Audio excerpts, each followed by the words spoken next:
हरियाणा में विधानसभा चुनाव से पहले सियासी हलचल तेज हो गई है। राज्य की 90 विधानसभा सीटों के लिए 1 अक्टूबर को मतदान होना है। सत्ताधारी भाजपा में उम्मीदवारों के नामों को अंतिम रूप देने के लिए पार्टी में बैठकों का दौर जारी है। उधर कांग्रेस भी उम्मीदवारों के चयन की कवायद में जुटी हुई है। इनके अलावा राज्य में कई अन्य दल भी विधानसभा चुनाव में उतरने की कोशिश में लगे हैं।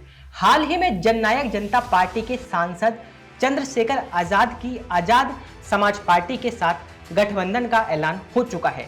इससे पहले इंडियन नेशनल लोकदल ने बहुजन समाज पार्टी के साथ गठबंधन की घोषणा की थी। ऐसे में इस विधानसभा चुनाव में भाजपा और कांग्रेस के अलावा इन दलों पर भी नजरें होंगी। अब जानते हैं हरियाणा में चुनाव कार्यक्रम क्या है। तो बता दें, चुनाव आयोग ने 16 अगस्त को जम्मू कश्मीर के साथ हरियाणा में विधानसभा चुनाव की तारीखों का ऐलान किया था। हरियाणा की 90 विधानसभा सीटों के लिए एक चरण में मतदान होना है। मौजूदा कार्यक्रम के अनुसार चुनाव के लिए अधिसूचना 5 सितंबर तक जारी कर दी जाएगी। नामांकन की आखिरी तारीख 12 सितंबर होगी। वहीं मतदान 1 अक्टूबर को किया जाएगा। नतीजे 4 अक्टूबर को घोषित किए जाएंगे। चुनाव प्रक्रिया के बीच कई राजनीतिक दलों ने चुनाव आयोग से मतदान की तारीख बदलने की भी गुहार लगाई है।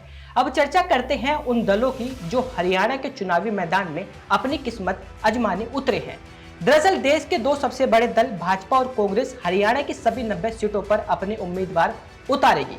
यहाँ यह बात विशेष है कि बीते शुक्रवार को हरियाणा कांग्रेस के नेता भूपेंद्र सिंह हुड्डा ने राज्य में आम आदमी पार्टी के साथ गठबंधन के सभी दावों को खारिज कर दिया। पूर्व मुख्यमंत्री ने कहा, कांग्रेस अपने दम पर चुनाव लड़ने में सक्षम है।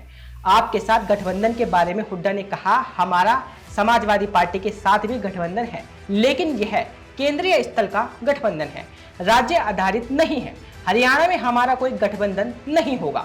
राष्ट्रीय स्तर पर हमारा सभी दलों के साथ गठबंधन है, लेकिन राज्य स्तर पर नहीं।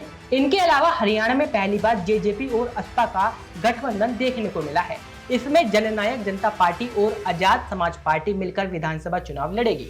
पूर्व डिप्टी सीएम दुष्यंत चौटाला ने इस गठबंधन का ऐलान किया, जिसके अनुसार 70 सीटों पर जेजेपी और 20 सीटों पर असपा उम्मीदवार उतारेगी। पिछले चुनाव में जेजेपी का प्रदर्शन को देखते हुए जेजेपी ने 10 सीट हासिल की थी और इतनी ही सीटों पर दूसरे नंबर पर रही। पिछले चुनाव में जेजेपी को 14.9 वोट % मिले थे, जो 2018 में बनी पार्टी का पहला ही विधानसभा चुनाव था। दूसरी ओर 2020 में बनी आजाद समाज पार्टी के लिए हरियाणा में पहली बार विधानसभा चुनाव होगा।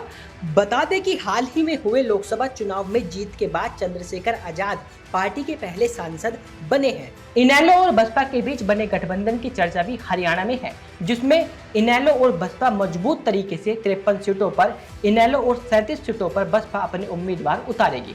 इसी के तहत बसपा ने मंगलवार को अपने 4 उम्मीदवारों की घोषणा कर दी। उधर इनेलो भी अपने उम्मीदवार घोषित करने की तैयारी में जुटी है। बात अगर 2019 की करें तो 87 सीटों पर उतरी बसपा खाता भी नहीं खोल सकी थी। पार्टी ने इस चुनाव में 4.2% ही वोट हासिल किए थे। इससे पहले 2014 में पार्टी का एक सदस्य विधानसभा पहुंचा था और पार्टी 4.4% वोट ही हासिल कर पाई थी। 2009 के चुनाव में बसपा को एक सीट मिली, जबकि इसका मत प्रतिशत 6.7 रहा।